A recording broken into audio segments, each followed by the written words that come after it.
Eto po ba, sa tingin nyo, eto ay ano lamang po since impeachable etong si George Garcia, do you think eto po ay maaring basehan ng kanyang impeachment na hindi pagbigay ng due process sa inyo?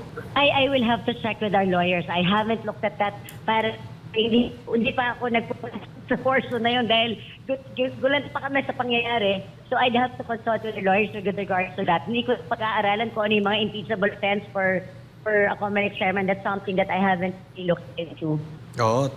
Kung sabi nyo nga kasi hindi naman po pwede na meron lang nag-file ay hindi ka mapoproclaim or hindi kaya Yun may ang halukay dapat, kaso. hindi dapat iwasan po yun eh. Opo. Oo. Ay hindi kaya may halukay kaso sa inyo or kasi dahil Daming after kaso. the election lang eh. Pero ano masasabi nyo dahil kung may halukay kaso man or may nag-file lang, eh meron kayong kasamahan before na convicted child abuser pa nga pero nakaupo pa rin, di ba?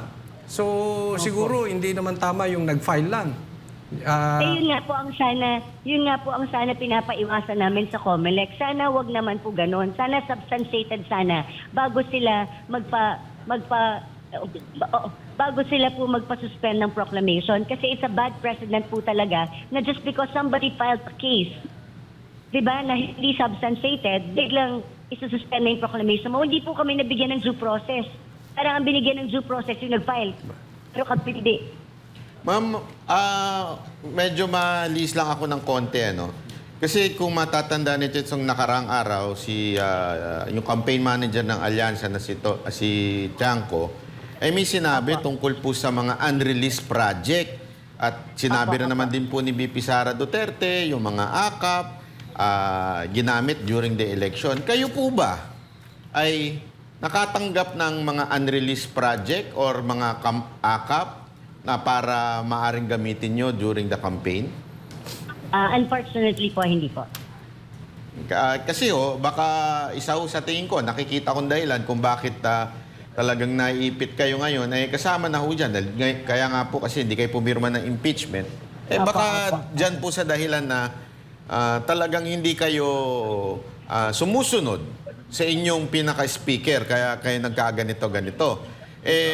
Eto po ba, sa tingin nyo, eto ay ano lamang po since impeachable etong si George Garcia, do you think eto po ay maaring basehan ng kanyang impeachment na hindi pagbigay ng due process sa inyo?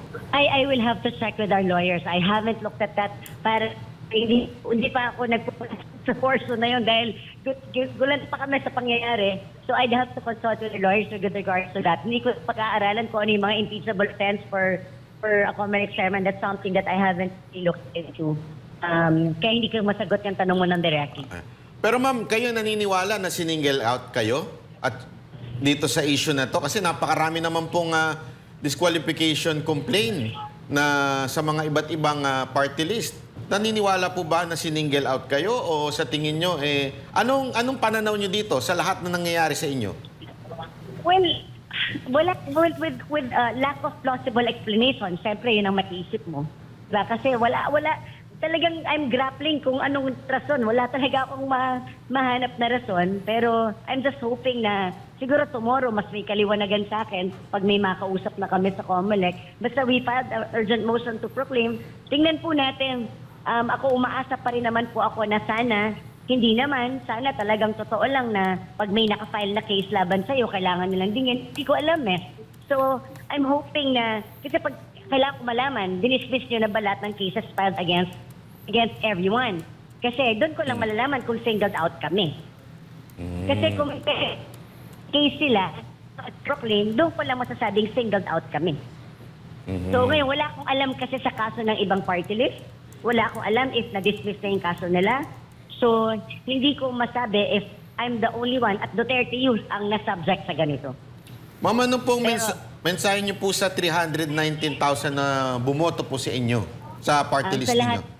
Sa lahat po ng bumoto sa Bagong Henerasyon Party List, maraming salamat po. Rest assured, dahil tayo naman po ay nangampanya ng tapat at maayos, alam ko po na hindi masasubstantiate itong legasyon ang meron.